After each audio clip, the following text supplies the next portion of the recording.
Hey, BATT Family. Welcome back to another preview. This one is one we are super stoked to be part of. We are getting to preview Brass Pittsburgh from Roxley Games. You could have knocked me over with a feather when this box showed up. Scott, how are you doing?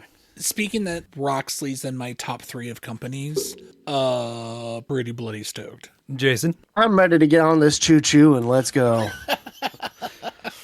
So a couple of caveats before we start off. First, everything we are discussing here is prototype components. That means that art, iconography, it could be values and all kinds of things will probably change. At the time that we got our copy, we were dealing with, I believe, version 42 of the rules. From last I saw, I believe it's up to version 44 or 45. So take everything we're saying, know that any of this could change. A lot of the changes I have been seeing in the additional rule sets are tweaking a value here, tweaking a value there.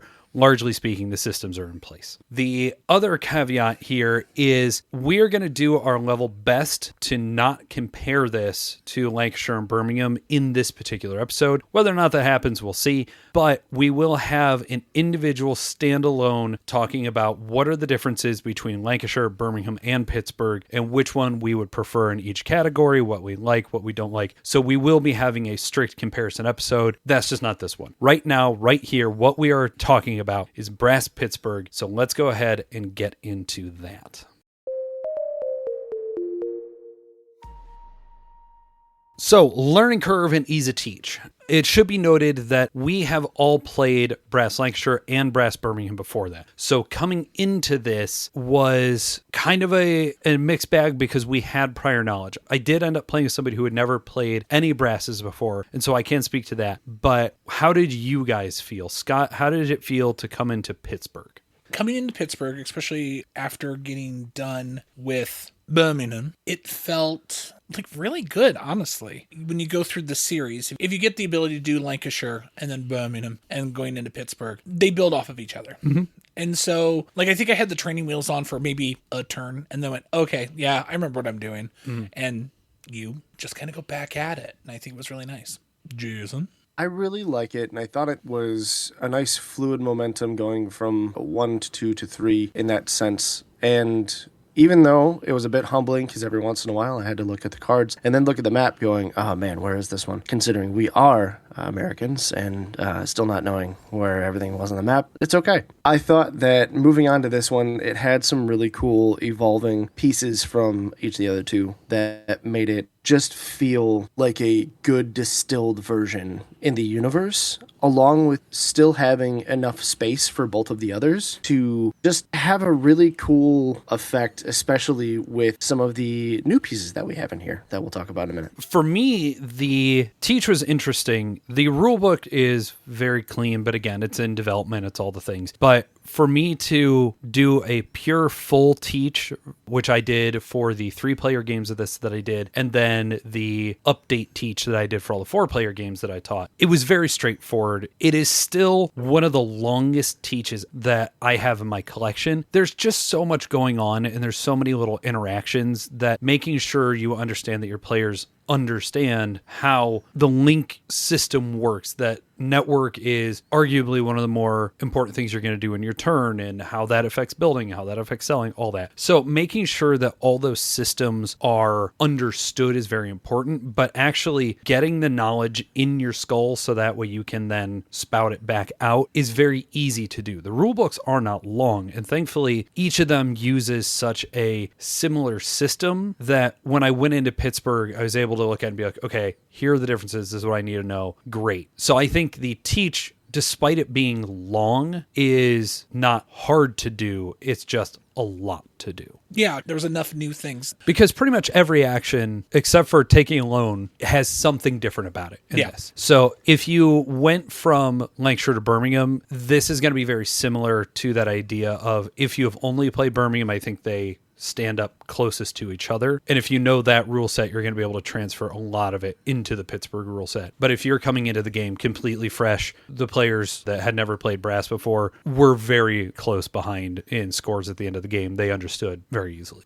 Yeah, I wholeheartedly agree between the Birmingham to Pittsburgh that if you already played Birmingham, it's going to be a very easy transfer over into this one. There's a couple aspects that you'll be like, oh, what's this do? And then you're good. It's not that hard. It was, interestingly enough, how straightforward and how short and concise the rulebook felt. It is a lot going on the board and a lot to pay attention to on your player board as well, especially when it comes to what's necessary and what's not necessary to be able to do what you can do, and double checking the rules to be able to make sure, okay, I can do this in this area, but I can't do this in this area. Mm-hmm. Yeah, it did feel complex for how short and sweet the rule book actually is. Yeah, and I think that belies the turn as well of on your turn, you're going to be playing 2 cards, but each of those cards means something vastly different depending on the action. But it's as easy as saying, oh, on your turn, you're going to play 2 cards, collect some income, and then we're going to reset whose turn it is. Like, it's so short, but then you break down in everything else. Yeah.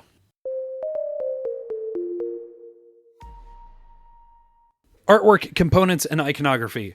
Look, if you are looking at this versus the other 2 games in the series, it's very similar. There are 2 major things to talk about in this versus the other ones, and whether or not these stay the same, again, prototype copy. The manufactured goods icons, I wish were clearer that they had just stayed sealed boxes, because we had a couple different people sit there and think that these open top boxes were the same as coal carts. Yeah.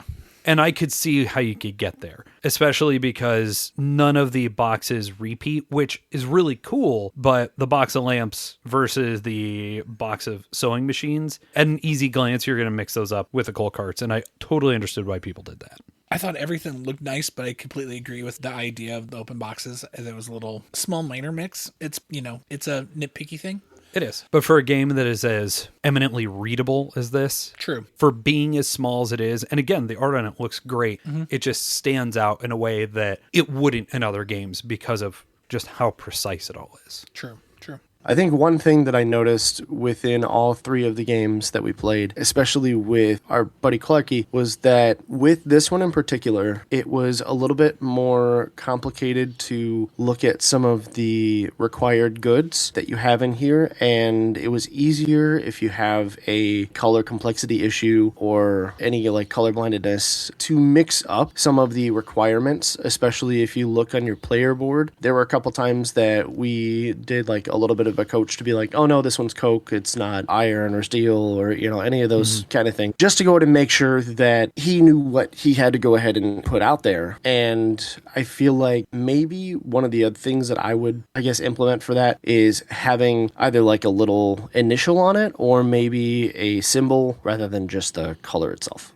Yeah, the red and the orange for the coke and the iron were what he was screwing up fairly consistently. And that totally makes sense. It's interesting because I think other than that, really the iconography is very clean. It's very well used. Even if you are looking at how they put some of the bonuses on the rail itself, so that way when you build that link, you're getting something as a bonus. It's all very readable. It's all very there. Even looking at the player boards and seeing the new icons on them, once you just look at the icon guide really quick, it's very easy to understand how it all clicks in. So again, that little switch, you're right, is a bigger difference, just because in the other 2 you had black and orange. Now you have black, orange, red, and silver. I think that's a very fair critique. And the fact that that's literally, we only have maybe 2 things to talk about when it comes to the components and visibility, that speaks to how well this was put together. And speaking of how well it's put together, there's one major part that I was so incredibly excited to show off to you guys. And you were giddy. And I introduced it to different people in different ways. And in fact, one of the 3-player games, I didn't bother saying it until after everything was over. With Brass Pittsburgh, Roxley's coming out with at least what is called now high-vis boards. These are boards that have a treatment on them that just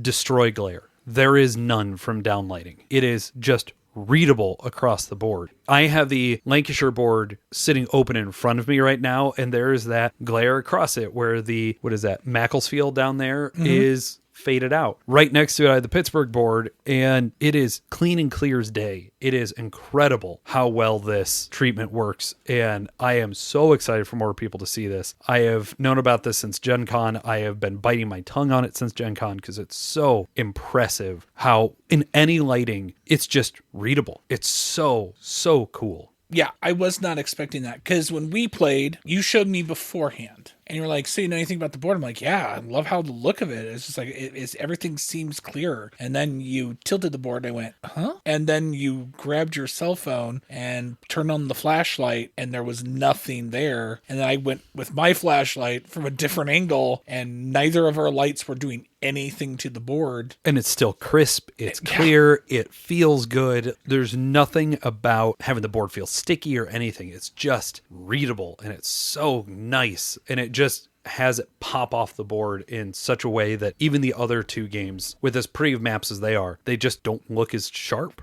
Mm-mm. And I think it's also important to note, just purely on lighting, a lot of people play in a dining room and stuff where you have directly overhead lighting, which can go and cause glare for a lot of people and a lot of, sight issues there. But in another aspect too, from a content creator standpoint, we have bright lights that are going right above it and then a camera that literally shines down from above to try to capture the entirety of the board. And that glare is kind of a very hampering thing that you have to try to play with the optics of the camera. And this is a game changer. So I am full send for these types of boards, and that finish on top is just awesome. I'm hoping that everybody moves on to these type of boards. I will go ahead and throw in an extra couple bucks if it means that, we get to go ahead and show these and it looks nice and more crisp and everything while we're trying to play and show these games on Twitch and stuff. There are multiple games in my head immediately that I'm looking at and like, I want this treatment on them. And I'm not going to say them out loud, but know that I am thinking about them.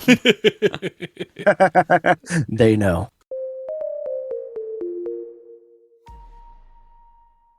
Replayability and player count. I mean, it's brass. It's brass. It's replay it to your heart's content. You will get better the more you play. The options are there. All the good things are there. I mean, I don't think there's really much to say here beyond yes. Yeah. Absolutely. Yeah. Brass is brass is brass. Yeah. And this is 2 to 4, correct? This is 2 to 4. I have played it at 3 and 4. The 2-player rules are in pretty heavy flux. In fact, the prototype they sent us, they said, do not play on the 2-player side of the board because so much has changed since the printing of this. So I have not had the opportunity to sit down with that player count yet. But I will say, playing 3 and playing 4, it feels just as good. They are comparable to each other. One of the things I really liked is that with the way we built, the way that we were interacting on the board in both 3 and 4 player counts, we were routinely using up most of the oil. We were able to put a lot of oil on the board and we were able to sell pretty much everything. There were very few things left over out of all of my playthroughs where it was like, oh man, I didn't get to sell that. Yeah, it happened, but on the whole, if you built it, you were probably selling. Right. So the interaction here with players, with the way the infrastructure builds is very interesting. But I think what ultimately allows for the game to operate so finely at both player counts is that improved link action of it is era 1. Cool. If you want to build 2 links, it's going to cost you whatever the resource is and $10. That's it. Now, do you have to buy the resources? That's within your own economic calculation. But that freedom to be able to build 2 things relatively cheaply the entire game and get links and pipelines out, awesome. And it makes the player count just work so well. And then just like the other ones, you have, not to make that comparison again, but you're going to pull Ohio and Indiana essentially out of the game if you're not playing 4 players. You're still able to build there with industry cards, but the Columbus, Indianapolis, Cincinnati, Toledo cards only go in 4 players. So you still have that little bit of map reduction, which allows for, more focused and more tight building amongst player counts. But this operates beautifully at both of them that I played. I think for me, my favorite part, you have the 4 major cities. You have the South, you have Boston, you have going up into Canada, and you have Easbridge. I think my favorite part was the fact that those tokens, one of those tokens becomes blank. Like if you're the first person there, you get this little bonus thing, but then flips. 3 of the 4 stay open. One of them completely closes. I mean, you can still purchase stuff from there, but you can't sell anything.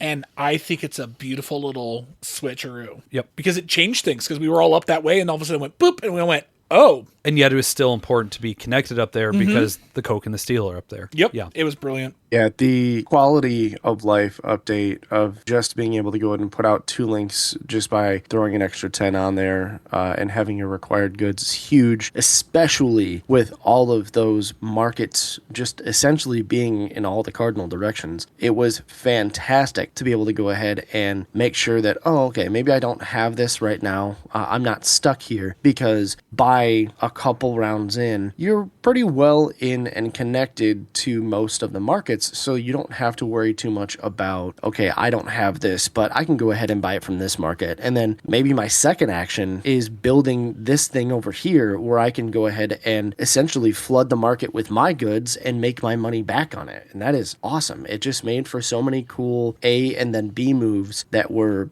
beautifully done. I really, really like this new addition of adding in 2 links just by doing this and having all of those markets readily available. So keeping on that what's to like, what's to dislike route, if we're continuing on that idea, heavy trains are awesome. I really like what they do. You're still pulling your light trains at the end of Era 1, but being able to not only keep industry tiles, but actually keep your links on the board makes for really interesting choices of, ooh, I can build this heavy train over here by Rochester because I have, my level 3 kerosene over there in Indianapolis. So I am going to be able to much easier stay on both sides of the board. And I'm able to do it through multiple actions. Like I'm not restricted by what card I have. There's just some really great flexibility the heavy trains give. And then the heavy trains themselves give you something depending on which train you're using. I like the way they unlock by building the industry tiles that are underneath them. I like the fact you have a couple to start, but I ultimately like the fact you only have a few of them. Even if you somehow clear your entire board, you have 7 and you're not going to build all 7 of them. You just won't. So I really like that system. Being able to build 2 of them on a turn is great, especially because if you want to use the steel from one of the steel trains to build the second one, go nuts. There's just some really, really cool stuff going on with the network action and links in general with Pittsburgh. We've talked about so many things of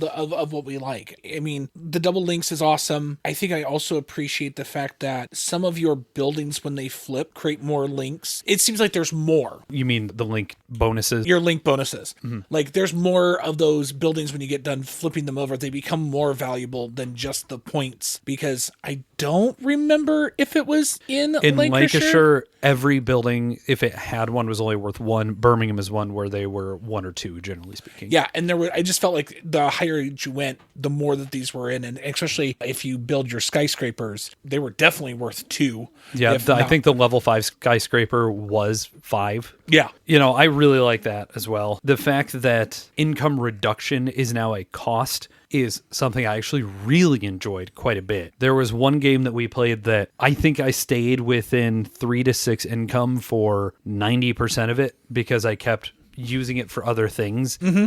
And it just felt great. And it might be just experience on the brass system at this point, but this game made me feel more than any of the others that the low income strategy totally works. Yeah, I 100% felt, and I was going to bring this up here too, so it's really funny you did, that there was so many more opportunities here to up your income. Like there are some tiles that up your income by like 6 stages, which is huge. And that makes it so you can go ahead and take a ton of loans if you want to. You don't feel bad about taking those loans because all right, well, I'm essentially moving up 2 income levels by flipping this tile here this next round. So I'm not that worried about it anymore, because it's essentially just incentivizing you to take loans so that you can make these, which is really cool.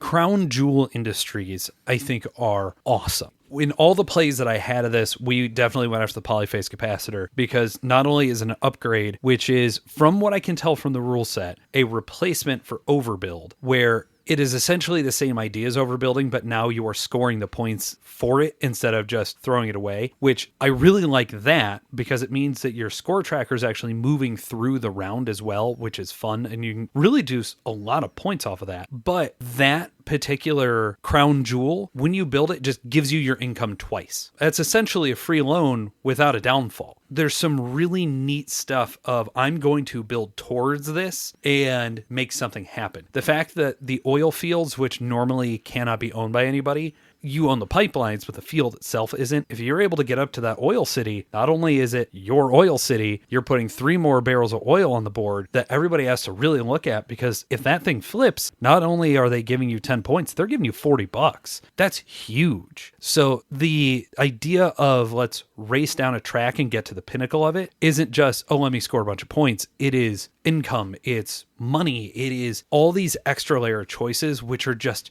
really interesting to parse through. I do really like that there are these crown jewels that lets you get 2 huge boons, like obviously getting 2 incomes from the polyphase capacitor, but also the train station allowing you to get 2 free develops is going to be honestly enormous, because as you play more and as we played more, we found more value in those developments. Mm-hmm. So when you can go ahead and get things out like that, being able to just knock 2 tiles out that are just kind of slowing you down is enormous. I was able to go ahead and get a couple out that way so that I can get to my heavy trains and put more heavy trains out just by flipping a tile, which is just awesome. That just feels good. And the skyscrapers that just say, hey, cool, you've built me. You also have a sell action. That's awesome. It was wild. They just feel cool to be able to achieve. Yeah, my first skyscraper was still within my first turn. That was my goal, was like, boom, I win. First era. A first era. And then I was just like, holy cow. And it's worth so many points, especially super early in the game. Because, of course, I did my normal, in my head, I'm going, I just don't think I'm doing that well. And then we scored everything. And I was like, okay, Scott has to remember to shut up about this stuff because, yeah, I placed second overall. It was great. The other building change that I really, really like is in the iron and steel and the coal and all that, you just put more cubes out from the get-go. When you build your first iron and steel plant, when you build that first foundry, it puts out both iron and steel, meaning that, yeah, there may only be 1 on each, but it means that that resource is immediately achievable. And when you're looking at the way they spread the markets on the board, because this is my favorite for the way they did the markets, of there are 3 centralized markets that have coal and iron in them, and then there are 3 periphery markets that have coke and steel, and then if either the markets are empty or you're not connected to them, you can always go to Vanderbilt and get anything at a higher price. And it's just so interesting. It allows for really, really interesting decisions when it comes to what do I want to build? Where am I trying to refill a market? Do I just want to use the Vanderbilt stuff so that way I'm not providing infrastructure to my opponents? It just leads to such cool decisions. And Coke scoring you points when you refill it, because Coke isn't used terribly often. It definitely is, especially in, the foundry side, but you could reasonably never refill those markets, but by putting the points on them, it means, you know what, I am going to build a coke foundry because, man, I want those extra 5 points for refilling that market. It just leads to such cool decisions, and it's as simple as let's position these markets and tweak the way they sell. It's really fun and really smart because it's always one of those things of like, I don't think many of us didn't refill up those markets. I think we sat there, we used the market because it was just one of those things like, yeah, I'm going to use this stuff. And I didn't mind using everybody else's stuff. Yeah. Because I felt what my benefit for using it outweighed what you were going to get for me using it. Mm-hmm. Even if I flipped your tile, I still felt my benefit was more so. Mm-hmm. So it didn't feel as double-edged sword. It was more like double-edged dagger. It was just like, okay, yeah, you're going to get some stuff out of this, but it doesn't hurt as bad. Oil pipelines felt the same way. Yeah, I know I'm using your pipeline. Yeah, you're getting a couple points or a couple of movements on the income track, but man, I get to sell my stuff. I get to do this. Like last turn of the game, I sold 3 things and I used all your oil. And used a bunch of the oil. And it was fun sitting there looking at my oil fields going, if you're going to sell stuff, you're going through my oil. You just are. And sitting there and realizing that I had made choices that put me in a position like that meant that those early turns that didn't feel like, oh, I'm getting a ton for this, then turned into, on that turn alone, it was 9 points for 3 barrels? Yep. That's pretty awesome.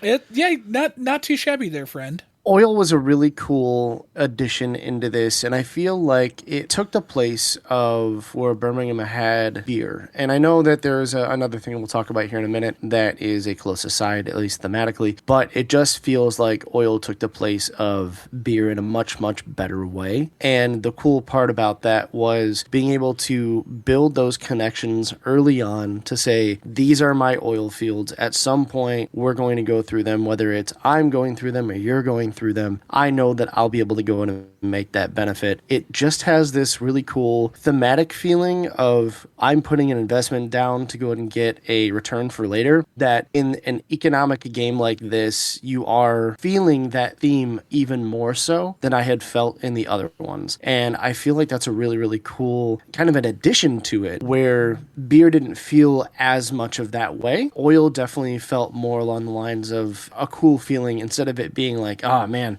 somebody's taking my stuff, you're getting some really cool benefits out of it, but not too many that people are upset about using your oil. It's one of those things where it's like, oh, it's okay. I'll go ahead and use yours. You'll get a few points. And I'm like, yeah, I'm definitely getting those points. Or, yeah, man, I'm being able to go ahead and move up on my track. It was just an awesome feeling. Yeah. I do feel like we used Coke a decent amount, though. We got to go ahead and empty it out and fill it up a good deal. One of the things that I noticed on the boards, and this might be a little bit too maybe my dislike, at least for this upgrade, and it's not even that much that it's a dislike, but a lot of the new things to develop cost amounts of finite resources. So it would have to go ahead and cost coke, or it would have to go ahead and cost iron to do this and that, where I don't feel like some of the smaller or some of the earlier stages of development before, when you're building, had some of those requirements in the other two games. As the response to that, with the exception of basically your resource production of coal, coke, and iron and steel, you're able to build anything in either era pretty much across the board. The crown jewels, a couple of those can only be era 2, but on the whole, you just have more freedom to just build things as well. So I think I didn't feel that as much because the resources were on the board, and the way that we built towards them meant that we were actually engaging with it and getting more kind of advanced infrastructure out there earlier on in the game. Oh, absolutely. There felt like a much better player interaction in this game than the previous ones. And I think the other really neat thing, and I think we touched upon it very briefly, I do like that there is that bonus on some of the tracks. Mm-hmm. It was really neat. like that. Like, cool. Why do I even care to go between Cincinnati and the South? Oh, I can get a whiskey barrel. Yeah. Sure. Now, opening that up, we can talk about my new favorite addition to the game and one of my favorite spirits, whiskey. Oh my goodness. Whiskey. That was a neat little change. So it was interesting. I went back and I looked at the 3 rule sets. And again, not to make the comparison here, but in Lancashire, if you were doing a wild build, essentially, you had to double discard. That was your round. Then you were able to do it. In Birmingham, you had the scout action, which then put the wild cards in your hand. In this, it's the whiskey bottles of, do you have one? Cool. Do you not have the card you need? Just spend whatever card you want plus 1 whiskey bottle. It's anything you need it to be. That's awesome. Then you have the quality goods track over there, which adds these little minor races into the game of, oh no, are you able to sell 6 quality icons? No, because that's points, that's income. There's some even income negatives on one of them. It is such a good system, and whiskey fuels that, because whiskey doesn't feel super hard to get. It doesn't feel like, oh, do I want to use this here? Maybe not. Even though across the course of the game, you're only going to have probably 3 or 4 of them, but those 3 or 4 you have feel perfectly enough.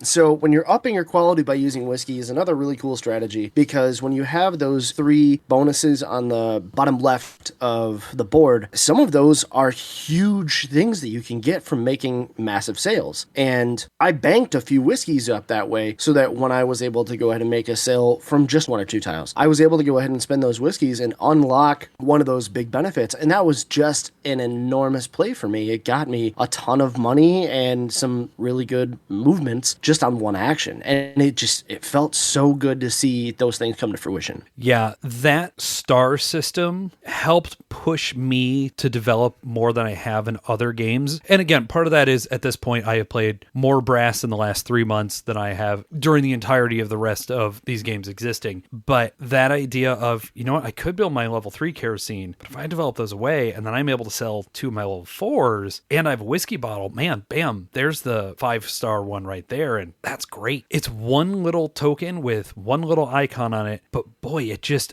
opens up so many lanes of strategy. It's a neat little way to focus your game, especially if you don't know what kind of strategy you want to go with. Yeah, testing out some of these strategies was really cool. And the fact that you were able to do so well without even touching on the whiskey aspect of it means that I think it just leads more into the replayability of it and all of the different strategies that you can have in this game. So you can go and have so many different playthroughs to find your own meta of what you feel is going to be your best outcome. And the fact that all of us were pretty close contention, but having very different strategies was just a really cool feeling to see that they all were working out in one way or another. You're absolutely right, Jason, because my strategy was I stuck to iron and steel for the majority of my game. I got both of my skyscrapers out. I got the second one relatively quickly in Era 2, and everything else was relatively mediocre. And yeah, it got me a solid second. And we did. We all had such incredibly different strategies. I mean, I think I had one whiskey bottle, maybe two all game. And I know you guys had more. Mark, did you get out one of your skyscrapers? I did, yes. That's what I was wondering. So the I awesome put mine part in Boston. Mm-hmm. Across all boards. Now, admittedly, Mark did get to go ahead and take away at the end and had a really good victory there. The one game we played, I had everybody by like 40 points. Yeah. The neat part about all of it is that I had both of my skyscrapers out, and that's what got me up to being so close to where I was. You got both of your skyscrapers out, Scott, and you were able to go ahead and amass a lot of points that way as well. Mm-hmm. Clarky didn't get any of his skyscrapers out. Yeah, and was I sold still the space within from him. 4 points of me. Mm-hmm. Yeah. Well, and that's the other cool part. Is that, yeah, he was going to go ahead and try to get it out there, which could have been a game changer one way or the other. But the fact that we were so close and he didn't even get a single one out there means that his strategy still was working out very well. Yeah. Yeah, it was literally, I mean, I know for me, the good portion of my game is my link points, because I was able to monopolize that Philadelphia network and New York network that I basically essentially created on my own, because I sat there and I put my heavy train right there between Philadelphia and New York to make sure that they were there. Oh, I made sure to stick a train or two over there as well, because I was operating off of that. In one of our games, I had a skyscraper out, I had my polyphase out, I could have had my gas city out, and I just built something else because it was relatively near the end of the game. But I essentially had half of my crown jewels. That's really cool that I was able to pull that off. Mm-hmm.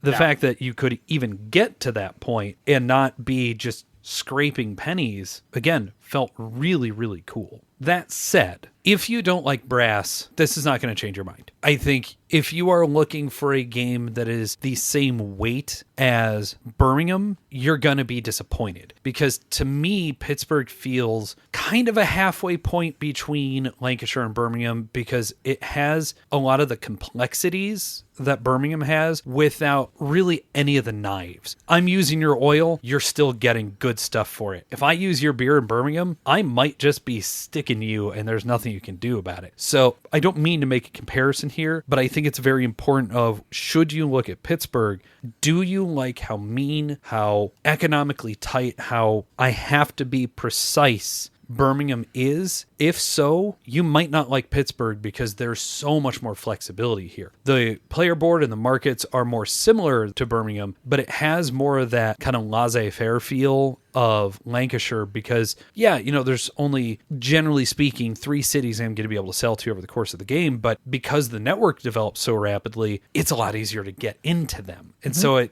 again, doesn't have that, I wasn't able to get over into Oxford. It just feels looser in the best possible way that word can be used. Because here's the thing. Lancashire is a game from 2008. Mm-hmm. The original Brass is 2008. Lancashire and Birmingham came out in 2018. We are looking at 8 years since the release of these last two. And you can just see, here's the design experience. Here is the response to the way people played the two games for almost a decade now, or in Lancashire's case, almost 2 decades. Look, I'm going to be honest. I quite literally cannot come up with anything seriously wrong with this game. I like every improvement here. I like every system that's here. I think it is great to see my hometown of Toledo on here. It is wild to see Lima and Findlay on this board because I have family in those cities. It's just top to bottom an improvement over the other games. I really struggle to come up with anything to dislike about it, other than if you don't like Brass, you're not going to like it. Right. Yeah.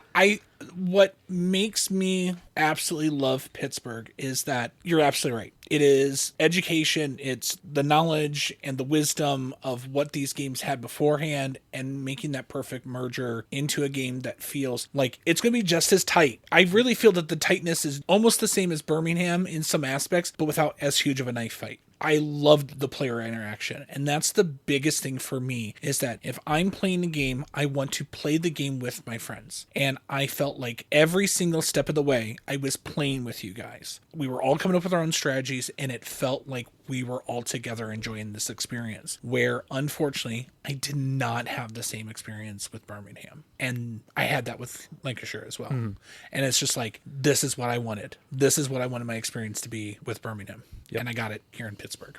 I do think that, at least in my aspect of the game, when it came to playing Pittsburgh, I had a little bit towards the end where I pretty much pre-planned my turns. And it was even one point where I was third or fourth. I had my turns planned out, and I went to the bathroom, came back, and I was like, all right, anybody go and do what I was planning on doing? All right, nobody took that spot. So you can kind of pre-plan your stuff to the point where some of the other players, you might not have as much interaction anymore in that sense, but in all honesty, it's a bonus for the game. It's a plus for the game, because I'm not sitting there going, please don't do this, please don't do this, please don't do this. I'm sitting there going, all right, I have these planned out. This is kind of what I want to do. And maybe not. Are they going to do this? And most of the time, nobody went out and did the same thing that I was looking at accomplishing. So I didn't really have to adjust my stuff, and I didn't have nearly as many of those like, you did it again type of feeling. And it just, you can tell that they really polished what was in previous to make Pittsburgh happen. Yeah, the design of the rail and the way all the cities connect together, there's almost always a good choice. And even if you can't take whatever your primary choice is, your secondary choice is probably not going to be too much worse. You just have good option after good option. And like you said, if somebody ends up taking, oh man, that skyscraper spot in New York is gone, okay, I'll put it in Boston. Cool. Like, there's enough ways around of, I mean, like we said earlier, Clarky wasn't able to get his skyscrapers out because I stole the last spot in Boston. He still managed to come up with a really, really good strategy. It was only within a couple points of everybody. So I totally agree. I didn't mean to steal your thunder on the end there, but when you said, I'm like, yeah, this is able to be done without a lot of AP, and okay, I don't get to use that option. I'll take this other really good option. Oh no. Yeah, I would agree.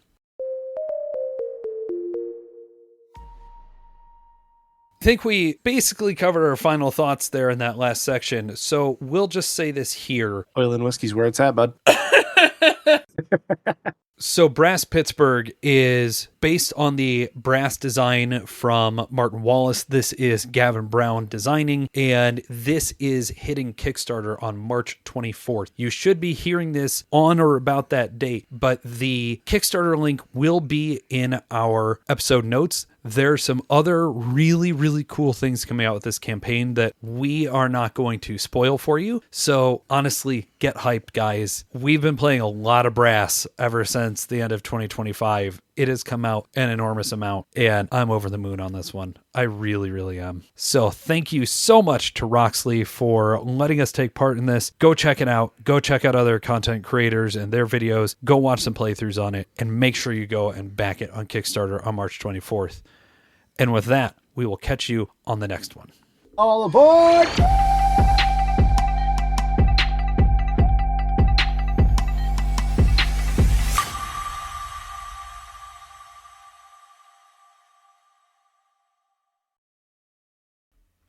Cool.